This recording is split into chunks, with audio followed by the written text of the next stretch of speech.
Okay, this lecture is on peak oil, a peak well above the clouds. All right, so what is it?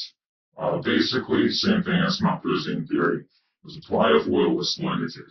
And eventually, we're going to pump it all out, and we're not going to have any oil left for gasoline, etc. The price is going to go really high for gas, and it's going to be mass confusion and pandemonium. Here is the Malthusian graph converted to display the peak oil theory. Oil demand is exponentially increasing, and eventually we'll come to a point where oil demand outpaces production. We have easy oil versus hard oil. Backing up for a second, basically the U.S. Geological Survey and other geological groups have basically determined how much oil there is around the world. That's their job. They go out in the field, set off sticks of dynamite, listen to seismic activity, do things that they need to do to find out where the oil is. This goes for the ocean as well, and it's a science, pretty good. Very few new oil reserves have been found. One in the past 15, 20 years up in like North Dakota, I think, or something like that, led to a lot of expansion and of drilling, and the price of gasoline went down during that period. So you have, so basically, we do know where all the oil is. Now, there's easy oil versus hard oil. Back in the day, in the early, 1900s, the black oil, black water, it basically looked like water was coming out of the ground like springs. So it looked like black water. Maybe you can use it, you would wrap it around, make a torch, light on fire, use it for fuel to start your fires, just like what the Indians did. And it would just heat up out of the ground. So it was easy oil, it was easy to find. Basically, all you had to do was stick a pipe down in the ground, and oil would just shoot up out of it to the natural pressure on the earth around it. Then you have to use more advanced methods, whether it's a pump, like a seesaw pump, or different methods to extract it out. Maybe you have to go deeper. Maybe you have to pump in air. Maybe you have to pump in water. And that will push the oil up out of it. That's one method to do. And that's how we basically get oil. So you have easy oil versus hard, even more difficult. Like once you have a well and you got all the easy oil out by itself, you started to do maybe some pumping, but you say, hey, that's not going to be fast enough. So we're going to use fracking techniques. Fracking, it's just basically like you stick like a long concrete object down into the earth, and then you light dynamite, fires the pieces of the concrete into the oil well around it, and that makes cracks in all of the rock and the shale around it. And then at that point, it will drive, all the oil will go into the central tunnel, and it will come back up out of the pipe. And so that's another way to get the liquid oil out and out. Then there's more advanced techniques. So once you get past the fracking, then you move into shale oil. And that's basically like not the liquid form of oil, but the rock form of oil. And what you can do is you can mine that stuff out. You can take it to a refinery where it gets thrown into a furnace and basically melt it down into oil, and then that oil can then be distributed for use. So that's the more advanced technique, and each time it gets harder. But basically, peak oil has never come about. And 1970, they predicted we were gonna run out of it in 1990, and that still hasn't happened. Basically, because of these more advanced exploration techniques. Also, more oil fields have been found over time, etc. So it's as we know right now, it's still very far into the future. As the supply shifts, it also changes the demand, which changes the price. So, if supply decreases as we mine out more oil, the price is going to go up, right, from supply and demand. So as the price increases, it becomes financially acceptable to go after the more advanced exploration techniques such as fracking. Then there's going to be new markets. So now, you go to the next well. Maybe it was further away than the first well was. First well was like closer to the highway. So it made it easier to get the oil and transport it to the railroad station, or take it to the refinery. So as time goes by, as supply goes down, now it becomes more financially viable to move to the next one. And as supply really goes down, eventually we'll move into processing the shale itself, which is not really done at all yet. So there's a lot of crazy investment incentives in oil mining. Basically, the government will give you back 80% of your investment. So if you go exploring for oil and you don't find it, although you probably should because we have such advanced techniques, plus the U.S. Geological Survey is going to give you the data of where the oil is. You just have to either purchase the mineral rights or do whatever needs to be done. But you're not just like basically drilling for oil, willy-nilly, but you know where the oil is. So even if you don't get oil back for whatever reason, you'll get 80% of your investment back. And you get to keep the mining equipment. That mining equipment goes with you because basically government wants you to go and find more oil. So yeah, if you have the money or you can create the business model to get the financing, you get 80% back of the cost of the actual mining equipment. The other thing that's really cool to note, interesting here, is where there's oil, there's gas. So we definitely want the oil, but we don't necessarily need the gas. The natural gas is kind of like a byproduct of us going after the oil. We need the oil to make gasoline and other things, like diesel, and of course the petrochemicals that are going to go on the plants, and nitrogen that's going to create them, and all the nasty stuff we don't want on our plants. But where there's oil, there's gas. So a lot of times we just put the gas back. So the gas comes out with the oil, and we separate the two. That's why gas is so cheap to heat your house, but it's expensive to cool your house. So if we were to incorporate natural gas, so one time I was having a discussion with a petrochemical guy who was working in the field at the time, happened to meet in the library. It's just crazy. But odd time. But yeah, he basically said the next phase for vehicles is not electricity. This is like probably as Tesla is forming. And he's like, it's not going to be electricity or electric vehicles. It's going to be natural gas vehicles and maybe liquid natural gas or whatever. So now we have these natural gas vehicles, super cheap to fill up. So why are we doing EVs when we could be doing natural gas? We want to go in an order that makes the most sense. But because people demanded it, and we've been fed this BS about these carbon emissions, and they produce these things called carbon taxes and all of this absolute nonsense, right? Because what we may think may not actually be statistically true, unless there's something else going on, which is really the point of this website, unless we're in this period where this book came out called the Andromeda strain. And the Andromeda strain is basically this disease was going to wipe out and kill everybody on Earth.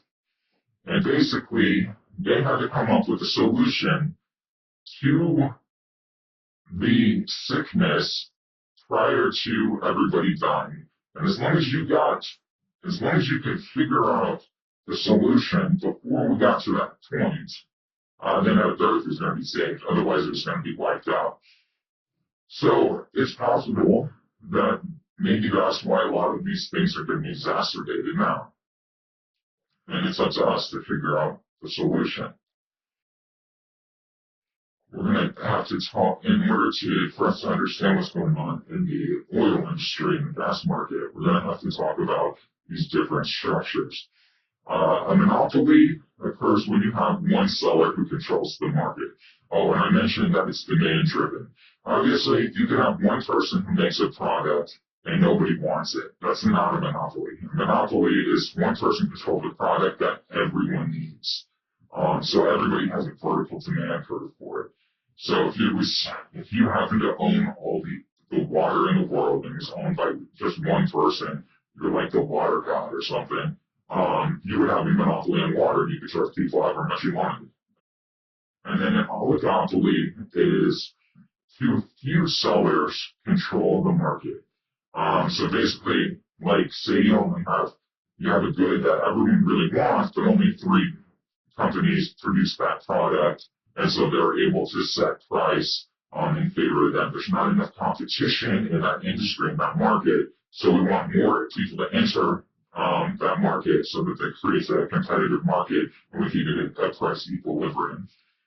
So you have the person who supplies it really low, the person who supplies it really high, and somewhere in the middle of the rest of them. And then you have a cartel. And a cartel is where a group of sellers agree to fix the price.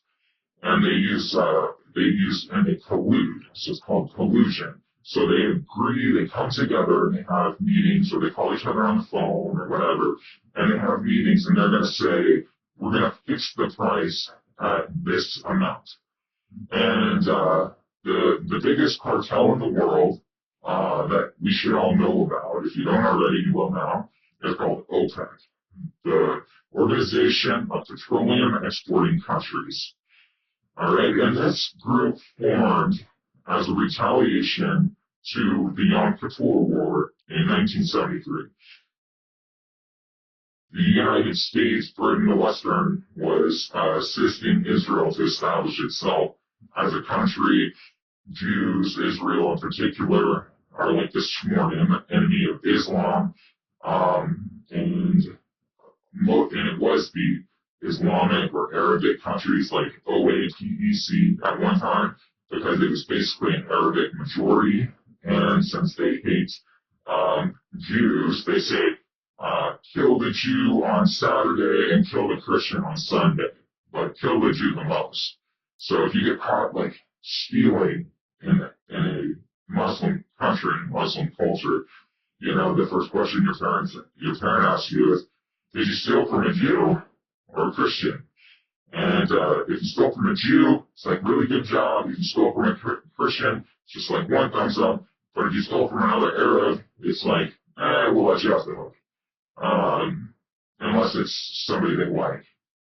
So stealing from Christians and Jews is like what Islam's all about. It's in the book. Not that it should be that way, but it is that way. So they formed as a retaliation to the West supporting Israel, and they said, hey, what we're going to do is we have something that the West really wants, and we have the most of it. Saudi Arabia has the largest proven oil fields in the world, which is why Saudi Arabia's agenda is to take over the West via financial methods, whereas Iran and more radical parts of Islam want to take over the West through jihad or holy war. They just basically want to kill us all. So OPEC forms and they agree that we're going to control the price by controlling the amount that we pump. So in the early 1970s, the United States, right after OPEC formed, although they tried to form earlier, but they weren't as successful as they were the second time around, and they cut the exports of oil to the United States, and this led to enormous lines at the gas pumps. Gas became rationed. Like the government requested that you didn't drive on Sundays. They gave you actual racking slips. You could only purchase a certain amount of gasoline. Gas, it went crazy. It went to something like $1.70, which was a lot. That would be like in our dollars, like if gas went to $10 or $9. Um, so, so that was the result of OPEC and of the conclusion of OPEC. This is when you begin to see a lot of the trends in the market towards lower gas consumption vehicles. That's when like Toyota and Honda and all of these Japanese vehicles, really came into the U.S. market because now the price of gasoline is now a major concern. And this eventually has led to our desire to get independent from international oil supplies and to move into this solar and wind and electric vehicles. But there's some caveats here where we don't want to jump ahead on it. We want to be responsible in how we go about bringing ourselves into the next form of technology, which we're currently not doing a very good job at. Oil has national security strategic purpose. So, OPEC is economic warfare. The Saudis and the countries involved in OPEC decided to drain us financially through our necessity and the centrality of oil within our country. So that now they have a bargaining chip, a very big bargaining chip. Let's look at the member countries of OPEC today. All right. So we're going to see Algeria, Equatorial Guinea, Gabon, Iran, Iraq, Kuwait, Libya, Nigeria, Republic of Congo, Saudi Arabia, United Arab Emirates, and Venezuela. Let's take a look at this data for a second. The global proven reserves is 1,564,441,000,000. If we divide this by the total amount of barrels consumed per year, we see that we have about 47 years of oil left. That's nothing to freak out over. Also bear in mind, this does not include the estimates for shale that we discussed earlier. There is more shale rock than there are proven reserves in this estimate. Potentially that could be why we're going after Venezuela so hard. Not only because of the drug cartel, but because we want their oil. There was a time, I think recently, where we made a commitment not to buy any of Venezuela's oil because it was fueling this Maduro machine and this corrupt regime of communists. And that's been kind of an issue for us, is we don't want, it's that these dictators control the oil fields and they don't. The money revenue. The revenue doesn't get back to the people, so that way the people are kept impoverished, abused, and they're not able to form an uprising against the regime and overthrow and institute democracy. So different, nationalizing of the oil fields. There's all sorts of ways to go about it, but basically at the end of the day, the people at the top of the regime keep all the oil money, and the people at the bottom have to basically beg for the money. It's not a free society. It's not a free and open society like we'd like to see in the West. So as a result, oil becomes central to U.S. stability. So now we begin to form policies based off of national security interests, and now we have interest in the international world as a result of by it being justified for our necessity to have oil and to continue in our day-to-day lives in the West. Regarding the new trends for eco-vehicles, essentially since there is so much oil, government does not need to mandate economically more efficient vehicles. Simply use up all the oil until the price of oil becomes more expensive than the price of the next phase of technology, which is probably natural gas. Since we already have it on hand, we don't need Big Brother to be in our day-to-day lives as much as possible. But we also possess strategic oil reserves. Maybe you've heard about the president, I'm going to release, 100 million barrels of oil and makes like no dent in the market, basically.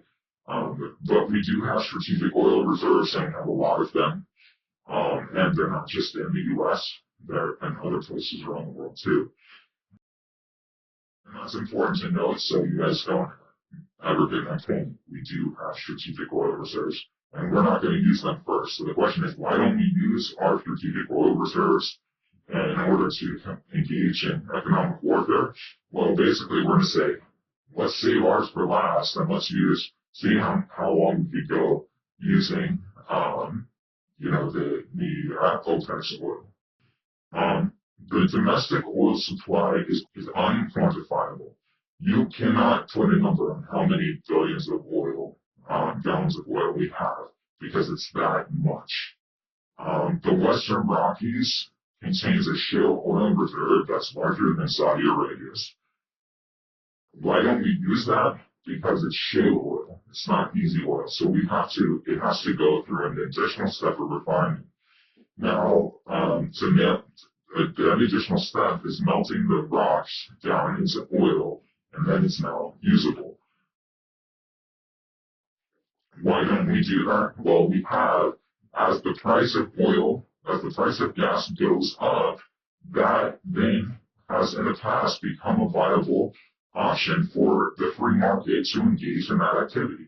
We want the free markets to be able to operate independently and successfully. We don't need to prop up free markets because that defeats the point of capitalism, supply and demand capitalism.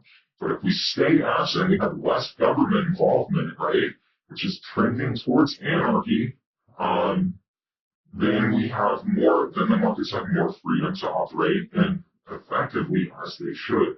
So in the past, yes, there's 2 oil refineries in the Western Slope that has engaged in refining the shale oil. Right now, they shut down.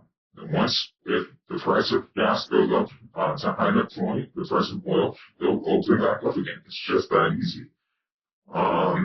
Supply goes down, the price will go up, and then it'll become a viable option to mine that shale oil. There's some really bad stuff that happens with OPEC. In the U.S., we have antitrust laws. You cannot form a cartel in the U.S. The government will shut you down. You'll set the price above market equilibrium, and you'll rip off people because we have something called deadweight loss. Okay? And that's the amount of money that society loses because you're ripping people off. That's why it's important that we have oversight in our markets, because people get ripped off. There's only so much money to go around, and you see how little money the people at the bottom have. So if companies are ripping people off, especially the people that need it the most, which are usually at the bottom, and the bottom 75%, and really the bottom 94%, that's a problem for everyone. Money makes the world go round. Okay, if we don't have money to spend back and forth with each other, it should be spent 8 times. If the money's going straight into a sinkhole, if you're just sending the money straight into the ground, then that money's not circulating in society so people can make the economy grow. Like, you could take $1, the first person who buys something, they could have sold you something that cost them 10 cents, they made 90 cents. Then they're going to go buy it, and the person buys something from somebody, cost them 10 cents on the dollar to make, then that 90 cents that they made, they just spent 80 cents of it, so the 10%, the 10 cents goes back in, and etc. That's how markets work. So we want the money to recycle itself.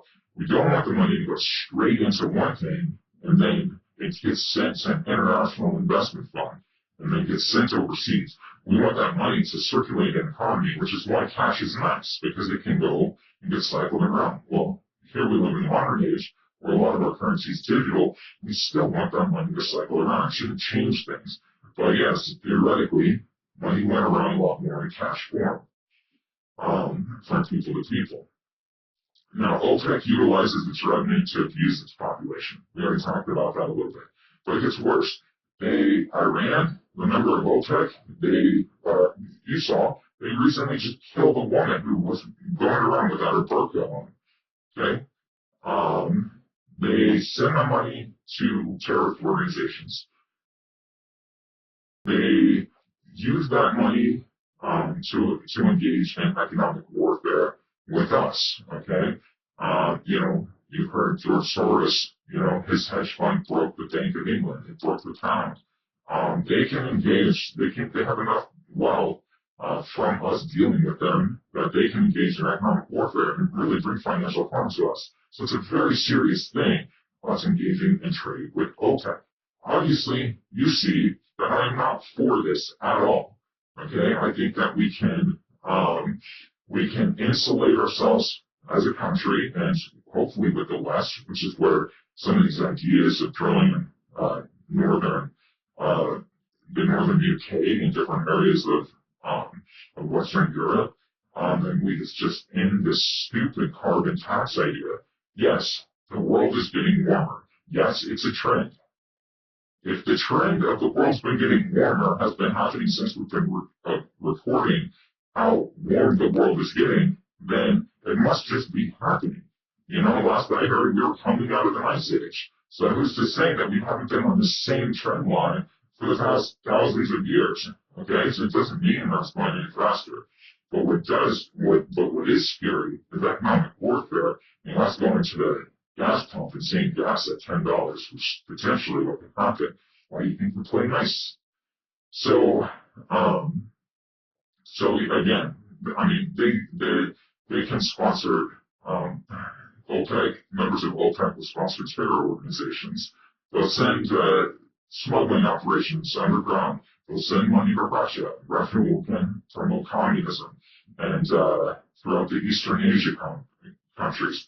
They'll form their own independent monetary system, absent of the dollar, to build up its military and to engage in a global war with us. Many things can happen, many bad things.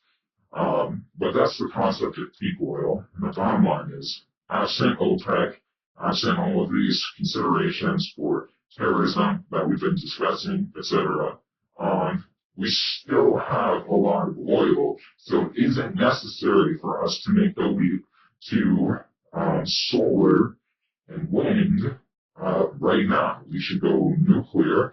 Wind's fine. If you want to put solar panels on your house, more power to you. But we still have plenty of oil, and peak oil is a theory that's never materialized, just like Malthusian theory. That's what this lecture is about.